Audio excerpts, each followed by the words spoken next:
अपन start करेंगे परिपथ। क्या करेंगे?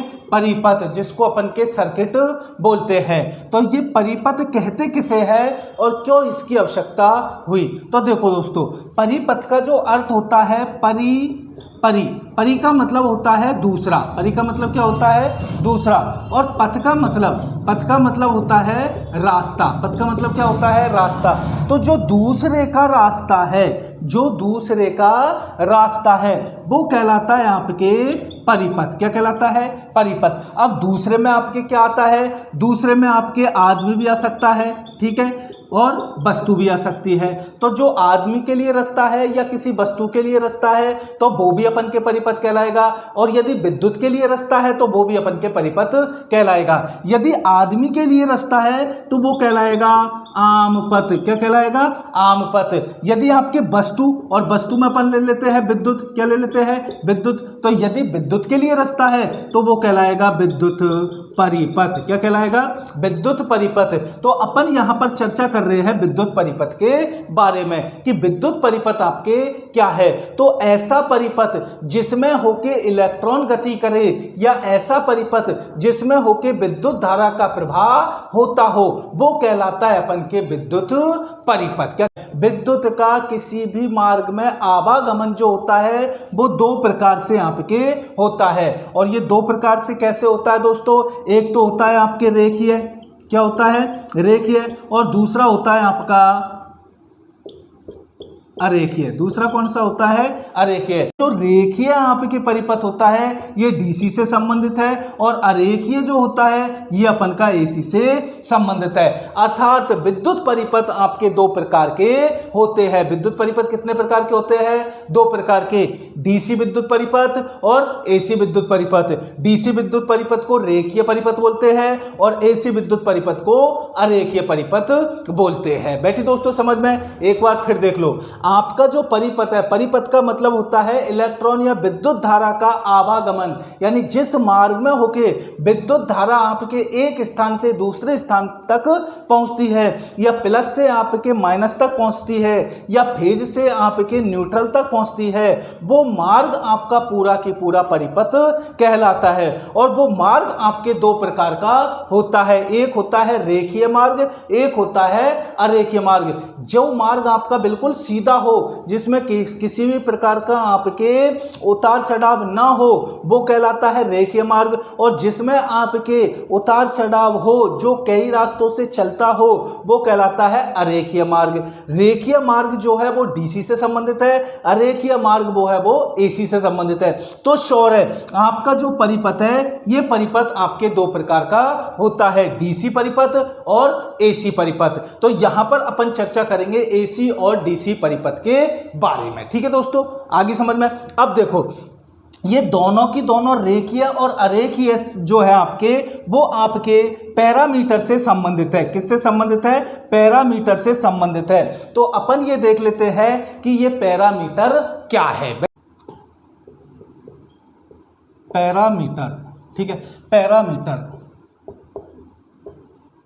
प्राचाल। पैरामीटर को अपन का प्राचल भी बोलते हैं। क्या बोलते हैं इसको दोस्तों? प्राचल भी बोलते हैं। प्राचल का मतलब क्या होता है? प्राचल का मतलब होता है विशेष प्रकार का चलन। क्या होता है? विशेष प्रकार का चलन। अर्थात ऐसा मार्ग जिसमें होके करंट आपके विशेष प्रकार से चलती हो। जैसे देखो दोस्तों, ये अपन का मान लीजिए पॉजिटिव है, ये अपन का नेगेटिव है। ये आपने तार जोड़ दिया, यहां से आपकी सप्लाई गई और यहां तक पहुंच गई। तो ये तो आपका मुख्य रूप से एक हिसाब से सरल हो गया। क्या हो गया? सरल चलन हो गया। यानी कि इसमें किसी प्रकार की सुरक्षा युक्ति नहीं लगाई, किसी प्रकार का कोई रेजिस्टेंस नहीं लगाया, केवल आपने तार लगा दिया, तार के माध्यम से लोड लगा दिया, तो ये आपका सरल हो गया। यदि इसमें आपके प्रतिरोध लगा दो, ध्यान रखना, यदि इसमें आपके प्रतिरोध लगा दो, इसमें आपके कैपेसिटर लगा दो यानी संधारित्र लगा दो, ठीक है, या इसमें अपन के इंडक्टर लगा दो, प्रेरकत्व लगा दो, अब ध्यान रखना, जिस परिपथ में आपके प्रतिरोध लगा हुआ हो, प्रेरकत्व लगा हो या संधारित्र लगा हुआ हो, और सौर दोस्तों किसी भी परिपथ में इन तीनों में से कोई ना कोई आपके लगा हुआ होगा। किसी भी परिपथ में या तो आपके प्रतिरोध लगा हुआ होगा, या आपके प्रेरकत्व लगा होगा, या आपके धारिता लगी हुई होगी। प्रेरकत्व का मतलब है आपके इंडक्टर, क्या है दोस्तों, इंडक्टर, और धारिता का मतलब है आपके कैपेसिटर। धारिता का मतलब क्या है, कैपेसिटर। तो ध्यान रखना, आपने भी देखा होगा ऐसा कोई सा भी आपके परिपथ नहीं है, ऐसा कोई सा भी सर्किट नहीं है जिसमें ये तीनों चीजों में से कोई एक चीज ना हो। आप यदि पंखा चला रहे हो तो पंखा में दोस्तों धारिता लगाओगे, आप यदि मोटर चला रहे हो तो मोटर में धारिता लगाओगे, आप यदि कोई छोटी मोटर चला रहे हो तो छोटी मोटर में प्रेरकत्व लगाओगे। तो सौर है, ऐसा कोई परिपथ अभी तक बना ही नहीं है जिसमें इन तीनों का उपयोग नहीं किया हो, या इन तीनों में से किसी का उपयोग नहीं किया गया हो।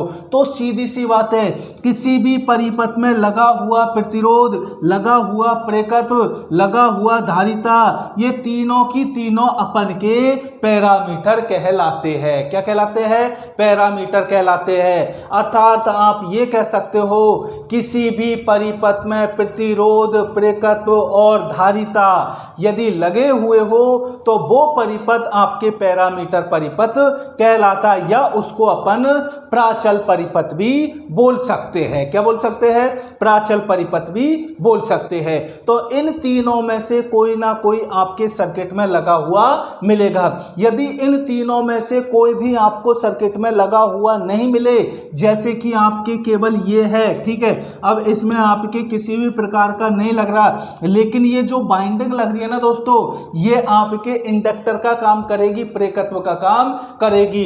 तो इस सृष्टि पर ऐसा कोई पथ ही नहीं बना, ऐसा कोई आपके विद्युत का सर्किट नहीं बना जिसमें इन तीनों में से कोई भी चीज नहीं हो।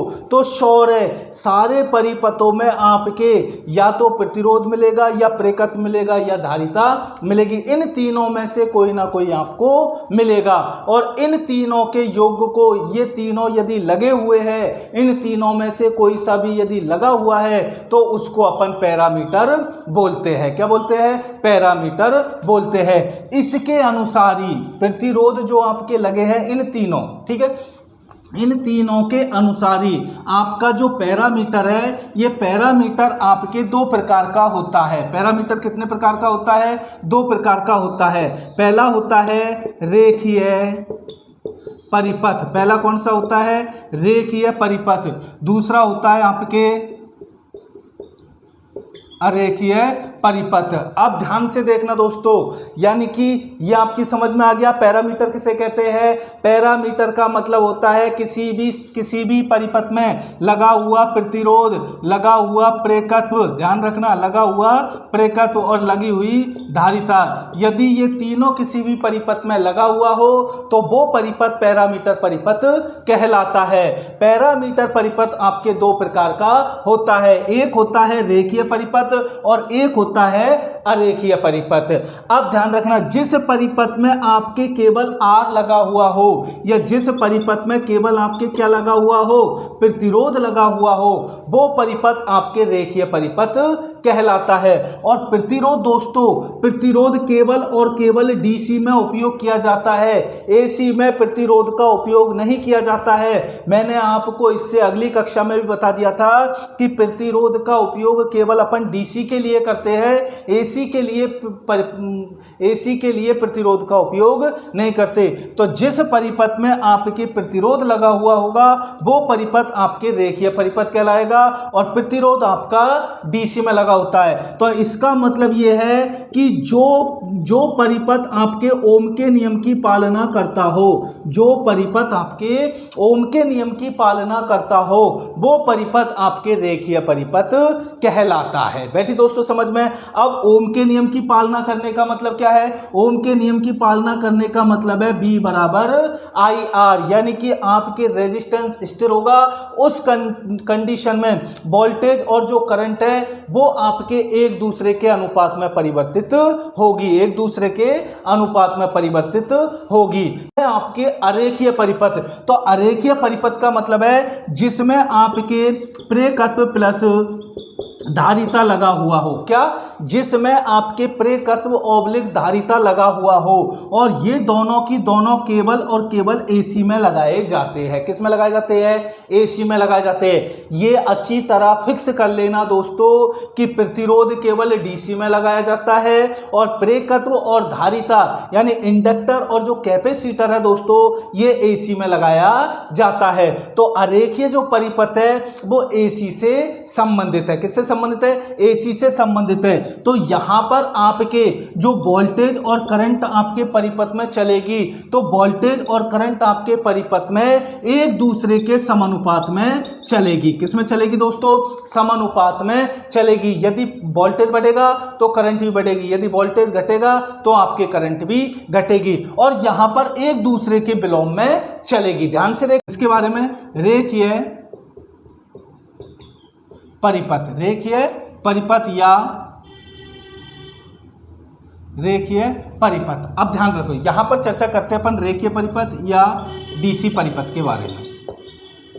रेखीय परिपथ या डीसी परिपथ के बारे में। तो रेखीय ऑब्लिक डीसी परिपथ क्या होता है? तो रेखीय ऑब्लिक डीसी परिपथ मैंने आपको बता दिया, जिस परिपथ में आपके आर जुड़ा हुआ हो, जिस परिपथ में आपके प्रतिरोध जुड़ा हुआ हो और जो आपके ओम के नियम की पालना करता हो, ओम के नियम की पालना करता हो, वो परिपथ आपका रेखीय परिपथ कहलाता है। और रेखीय परिपथ आपके तीन प्रकार के होते हैं। रेखीय परिपथ कितने प्रकार के होते हैं? तीन प्रकार के।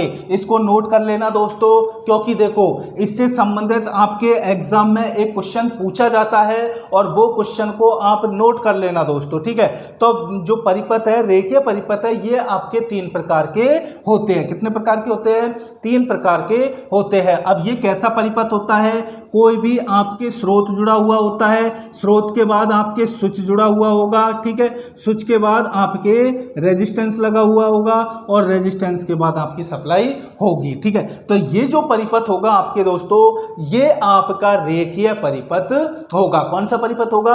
रेखीय परिपथ होगा, क्योंकि यहां से फिक्स है दोस्तों कि सप्लाई आपकी यहां से जाएगी, सप्लाई आपकी यहां से जाएगी, यानी कि सप्लाई आपके इस प्रकार जाएगी, ये फिक्स है दोस्तों। तो इसका मतलब वो एक ही दिशा में चल रही है। तो सप्लाई जिसमें आपकी केवल एक ही दिशा में चले वो आपका रेखीय परिपथ कहलाता है। और सप्लाई एक ही दिशा में किस में चलती है? तो सप्लाई एक ही दिशा में केवल और केवल डीसी में चलती है, तो वो परिपथ आपके रेखीय परिपथ है, ठीक है दोस्तों। और रेखीय परिपथ आपके तीन प्रकार के होता है। तो पहला है आपके बंद परिपथ, ठीक है दोस्तों। दूसरा है आपके खुला परिपथ, तीसरा है आपके शॉर्ट परिपथ, ठीक है। अगर एग्जाम में आपको एक परिपथ और पूछ सकता है तो ध्यान रखना, यदि आपकी एग्जाम में क्वेश्चन आ जाए कि परिपथ आपके कितने प्रकार के होते हैं, तो वहां पर आप केवल तीन प्रकार के करोगे, चौथे प्रकार का नहीं करोगे, क्योंकि दोस्तों ये के आया हुआ क्वेश्चन है और आया हुआ क्वेश्चन है तो उसमें माना गया था तीन। तो यदि ये आपके आ जाए कि परिपथों की संख्या होती है तो उस कंडीशन में परिपथों की संख्या करोगे आप तीन। कौन कौन सी करोगे? बंद परिपथ, खुला परिपथ और शॉर्ट परिपथ। चौथे प्रकार का जो परिपथ है उससे संबंधित आपके वो केवल एक ही चीज पूछेगा और वो मैं आपको बता दूंगा कि क्या पूछेगा। तो यदि आपके क्वेश्चन आए कि परिपथ कितने प्रकार के होते हैं तो परिपथ आपके तीन प्रकार के होते हैं, बंद परिपथ, खुला परिपथ और शॉर्ट परिपथ। अब आपके इनके बारे में जो क्वेश्चन पूछेगा दोस्तों, इनके बारे में क्वेश्चन केवल बी, आई और आर इन तीनों से संबंधित पूछेगा। और मैंने जब आपको दोस्तों ओम का नियम पढ़ाया था तो ओम के नियम में ये बिल्कुल प्यार से बोला था आपसे कि इन 4 चीज़ों को आप क्लियर कर लेना। एक उसमें पावर और था, मैंने आपको बताया था कि इन 4 चीज़ों को आप क्लियर कर लेना, बिल्कुल आपकी जो टेक्निकल है ना दोस्तों वो बिल्कुल क्लियर हो जाएगी। क्योंकि ज़्यादातर आपके शुरू से एंड तक ये चारों शब्द आपका पीछा नहीं छोड़ेंगे। तो ये डिसाइड कर लेना, इनको आप अच्छी तरह समझ लेना। अगर आपकी समझ में नहीं आई है, आपकी समझ में ये चारों चीज़ नहीं बैठी है तो दोस्तों मेरे को कमेंट करना, मैं और भी कोशिश करूंगा कि और भी अच्छी तरीके से आपको समझा सकूं। तो इन चारों के बारे में तो आपको अच्छी तरह समझना ही पड़ेगा। ठीक है दोस्तों।